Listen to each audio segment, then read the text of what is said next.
Halo teman-teman semua, perkenalkan nama aku Rangga Dianhal dengan NIM 23963648. Aku dari Fakultas Ekonomi dan Sosial, Prodi Ilmu Komunikasi, Amikom Yogyakarta. Aku dari kelas 2301, asalku dari Jambi dan usiaku 20 tahun.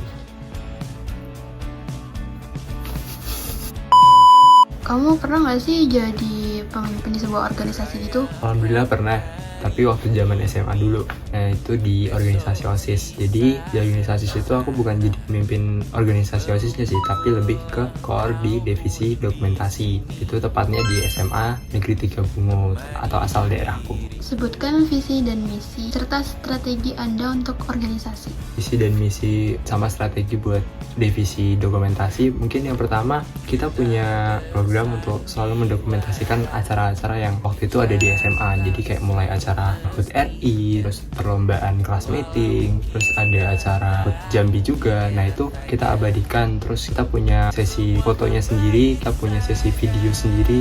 Jadi itu bakal kita taruh di akun Instagram SMA maupun OSIS. Kayak gitu sih visi misi kemarin dulu.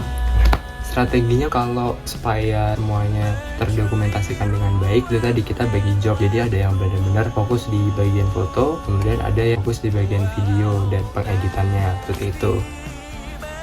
Gimana sih kamu untuk mulai proses pemimpin ini? Pertama dari rumah dulu, jadi kayak diajarin sama orang tua gimana sih cara memimpin diri sendiri. Terus bertahap kan, itu di SD, SMP, kebetulan juga pernah jadi ketua OSIS di SMP Negeri 54 namanya. Nah itu banyak belajar di sana cara gimana buat kita ngehandle teman-teman, cara kita buat ngerangkul teman-teman sesuai jobnya masing-masing, terus menyelesaikan job desknya masing-masing, seperti itu. Jadi emang perlu proses agar kita tuh bisa gimana ya istilahnya manage lah tugas dari teman-teman kayak gitu. Gimana sih proses menjelaskan kepada anggota ataupun pengikut agar bisa mencapai visi dan misi yang kamu punya gitu? Oke, caraku ya menyampaikan kepada teman-teman semua supaya visi misi kita itu terlaksana dengan baik. Yang pertama mungkin kita banyak diskusi lah. Yang pertama itu karena diskusi itu menurutku penting. Jadi kita komunikasi, kita rapat, mungkin bisa setiap 2 minggu sekali atau seminggu sekali. Itu ada laporan pertanggungjawaban di setiap job desk-nya karena kita punya deadline gitu. Itu penting sih. Cara nyampeinnya ya terhadap diskusi yang nggak usah terlalu berat tapi nyaman buat semuanya. Gimana sih cara kamu menghadapi masalah yang datang baik dari internal maupun eksternal? Jelaskan dan berikan contohnya.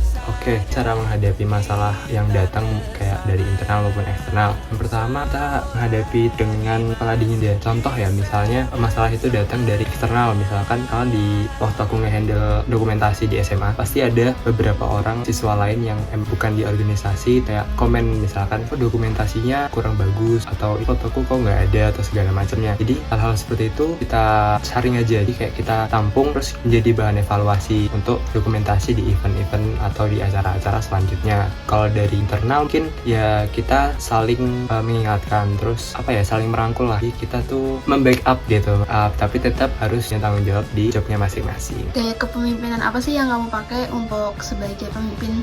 Jelaskan kenapa dan berilah contohnya. Ini nih, kalau gaya kepemimpinan yang aku pakai mungkin tegas aja ya, maksudnya tegas tapi tetap ngerangkul teman-teman yang lain. Jadi nggak pakai emosi atau segala macem. Jadi aku usahain banget nih bener-bener netral gitu loh. Jadi ketika anggota ini nggak mengerjakan tugasnya dengan baik, ya udah aku backup dulu. Tapi nanti mungkin di sesi rapat atau di sesi diskusi aku bakal evaluasi dia, kinerja dia selama jalannya job desknya kayak gitu sih. Mungkin contohnya itu ya, itu udah sekalian sama contoh. Dan itulah gaya kepemimpinanku. Berarti demokratis masuk. Ya, demokratis. Pokoknya ada masukan kita tampung, kita saring mana yang baik gitu, terus kita terapin. Nah, gimana sih cara kamu untuk mengambil keputusan dalam menjalankan organisasi tersebut? Oke, caraku untuk mengambil keputusan dalam organisasi atau di divisi dokumentasi ya. Yang pertama mungkin karena kita punya atasan ya, mungkin dari ketua OSIS atau dari anggota yang lain masukan, kita benar-benar harus pertimbangin mana masukan-masukan yang bagus untuk divisi kita, ya masih nyambung sama visi misi kita yang udah kita buat di awal. Jadi nggak serta-merta semua komentar, semua masukan itu kita terapin gitu. Jadi kita juga lihat dulu kemampuan dari anggota kita cara ngambil keputusannya. Apa yang akan kamu implementasikan setelah belajar kepemimpinan untuk kehidupan sehari-hari? Oke, yang aku bakal implementasikan dalam kehidupan sehari-hariku mungkin yang pertama manage waktu, karena aku masih susah buat manage waktu, itu benar-benar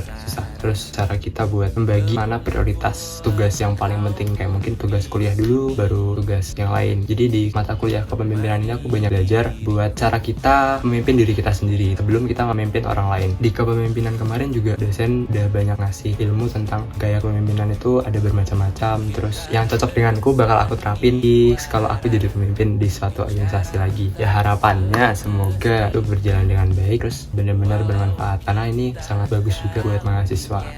Terima kasih. Ya. Terima kasih, sekian video dari aku. Assalamualaikum warahmatullahi wabarakatuh. Sampai jumpa.